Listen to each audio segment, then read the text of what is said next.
जैसे महाराष्ट्र हुआ, आपको यहाँ हरियाणा हुआ, मतलब दिल्ली, मतलब जो जो छोटी पार्टियां थी, पंजाब अकाली दल, जितने पुराने सहयोगी थे, अपना पार्टी जो कश्मीर से शुरू हुआ। हाँ, कश्मीर से शुरू हुआ। बीजू पटनायक भी स्टेट के बाहर मोदी के हमेशा साथ रहते थे और आज हाशिए पर हैं। नीतीश कुमार को इतना वक्त कैसे लग गया बाहर करने में? अभी जो मुख्यमंत्री ये रहे रिकॉर्ड साल तक, तो ये विधायकों के बल पर नहीं रहे, जनता के बल पर रहे। महिलाएं इनकी काफ़ी समर्थक रही, क्योंकि इनकी राजनीति ऐसी रही, पॉलिसी ऐसी रही कि उनको काफ़ी फायदा मिला, गांव वालों को मिला है, वो है शराबबंदी। लाख विरोध हो रहा है, हुआ है, लेकिन ये उस पर अड़े रहे। मतलब आपको लगता है कि भले ही ऐतिहासिक बहुमत है, 202 का बहुमत इनके आंकड़ा है, फिर भी सबसे कमजोर सरकार ये है?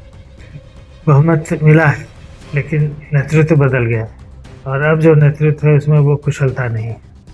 तो सरकार तो नेतृत्व के आधार पर चलती है, निश्चित रूप से बहुत कमजोर हो। आखिर क्या वजह रही कि नीतीश कुमार को बाहर का रास्ता दिखाने में? एक तो 11 वर्ष का समय लगा। एक तरह से नीतीश कुमार उनके दुश्मन ही थे, लेकिन उसके साथ वो लगे रहे, कोशिश करते रहे, और अंत में होते होते होते उनको जीत लिया, मैंने हरा दिया। तो ऐसी स्थिति में उनकी सफलता रही।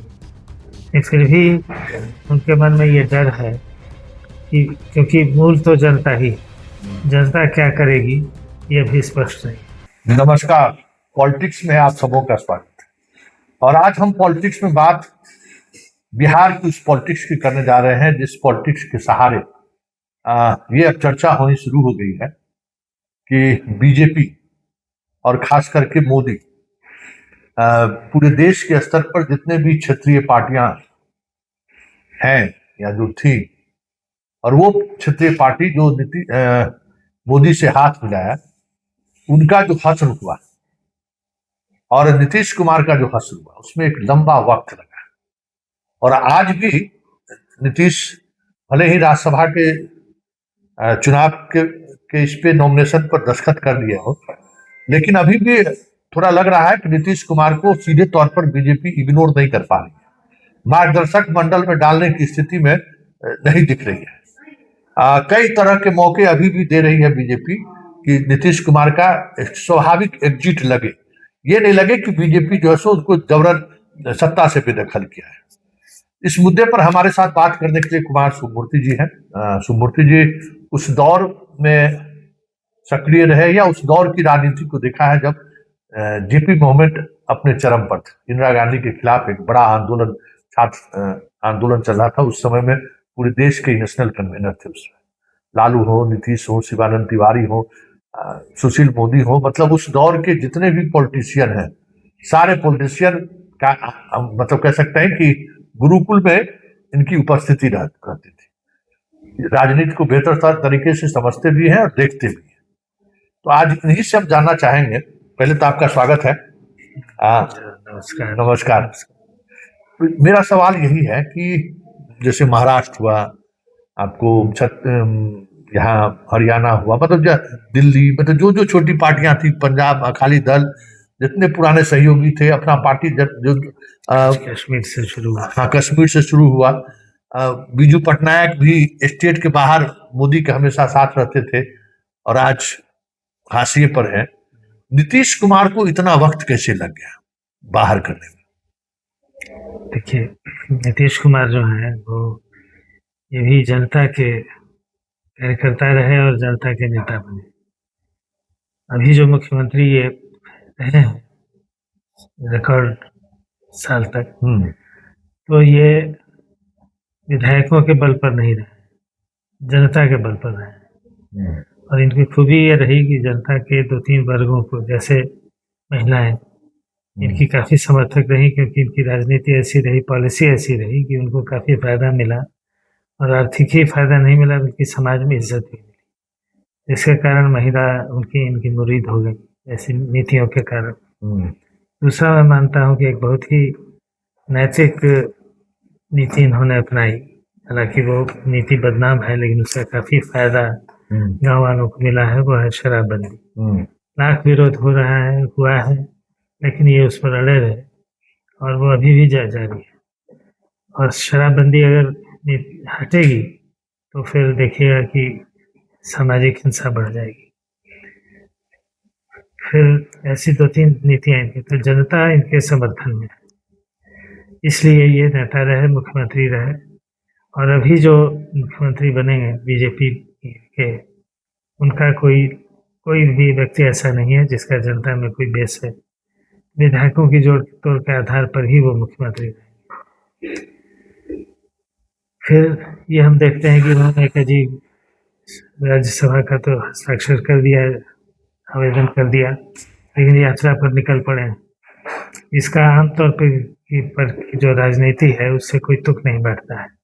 भाई अब आप मुख्यमंत्री नहीं रहे, राज्यसभा का सदस्य बनिए, आराम से वहाँ की राजनीति कीजिए, लेकिन जनता के बीच निकल जाना, इसका मतलब है कि इनके दिमाग में अभी भी कुछ चल रहा है और इससे बीजेपी काफ़ी परेशान रहेगी।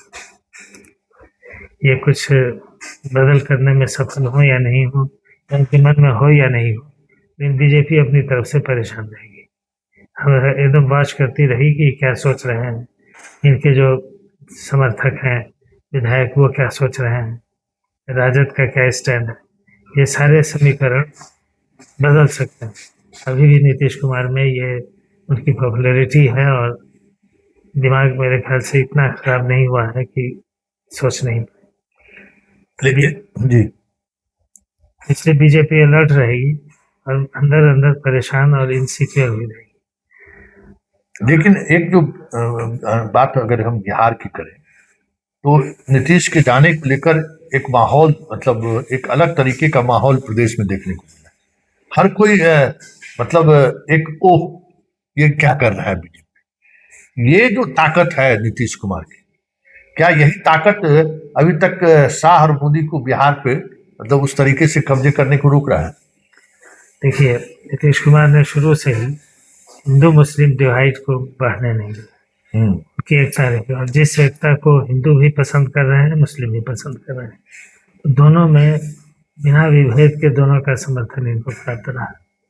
तो ये एक बड़ी सफलता इनकी है, जो पूरे देश में मोदी शाह डिवाइड पैदा करने में सफल रहे, उसको इन्होंने इस तरह से काउंटर किया है।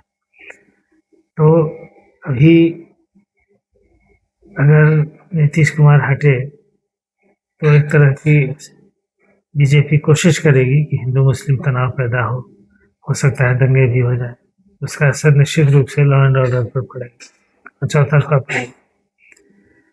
फिर ये जो इनकी कुशलता थी, बिजली की आपूर्ति बिहार में लगातार होती रही, और शुरू में ऐसा लगा कि ठीक है ये कुछ महीनों की बात है, फिर लगा कुछ वर्षों की बात है, लेकिन बिजली की स्थिति बिगड़ी नहीं, बल्कि अभी काफ़ी सुधरी हुई है। इसको सुधार के रखना, जिस कुशलता की मांग करता है, वो कुशलता अभी के किसी व्यक्ति में होगी ऐसा मुझे नहीं लगता है।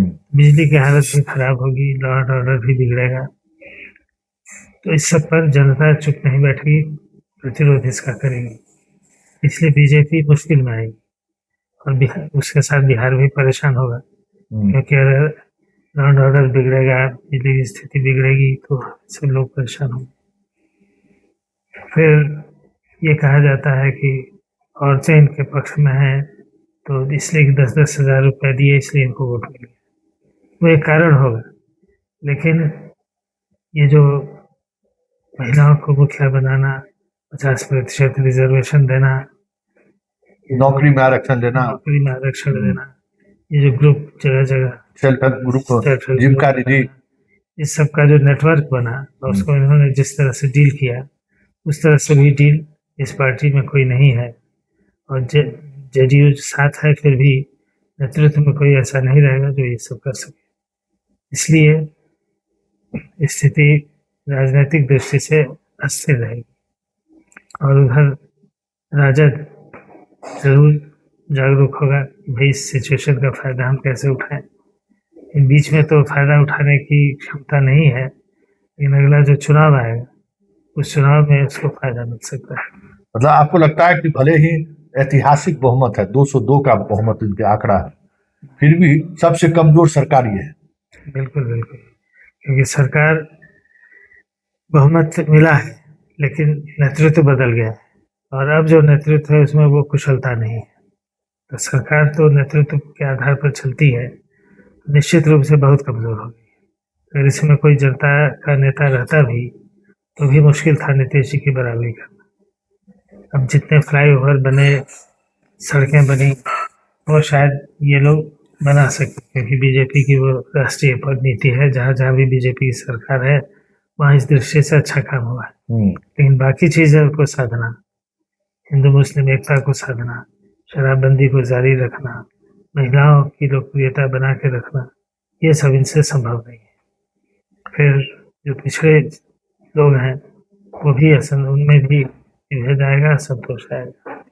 अच्छा, ये एक आखिरी सवाल है कि आखिर क्या वजह रही कि नीतीश कुमार को बाहर का रास्ता दिखाने में, एक तो 11 वर्ष का समय लगा मोदी और शाह का, और अभी भी वो मतलब उस तरीके के उतावलापन या बिहार की सत्ता पर हम काबिज हो, ये नहीं दिख रहा है।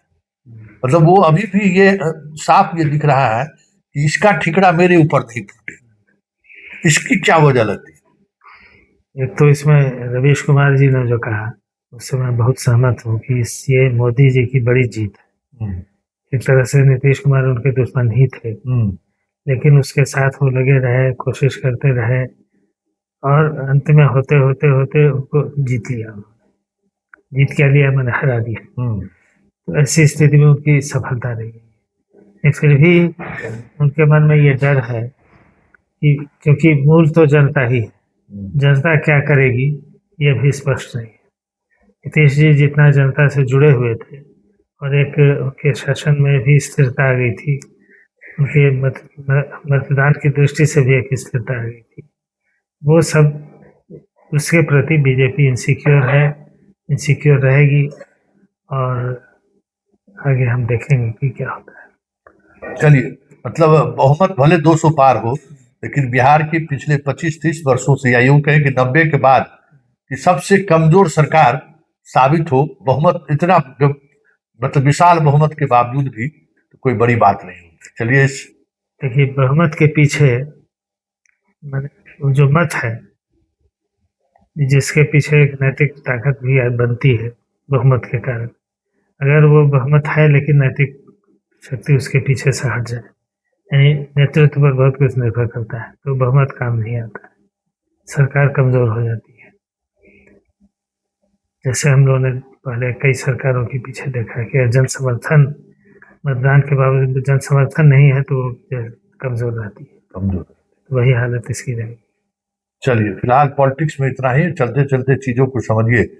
ये देखने वाली बात होगी कि कल जब नई सरकार बनेगी तो तुलना उनका जंगल राज से नहीं होगा, नीतीश कुमार की इस राज से होगा, जहां लोग जिन चीजों को महसूस किया है, बिजली, पानी, उसके बाद सड़क, लॉ एंड ऑर्डर, उन सब कसौटी पर खड़े उतरना होगा।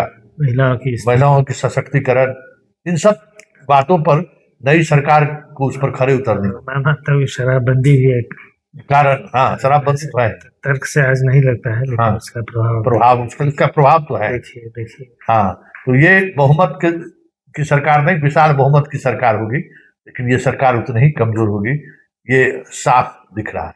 चलिए, पॉलिटिक्स में इतना ही। फिलहाल इजाजत दीजिए, नमस्कार।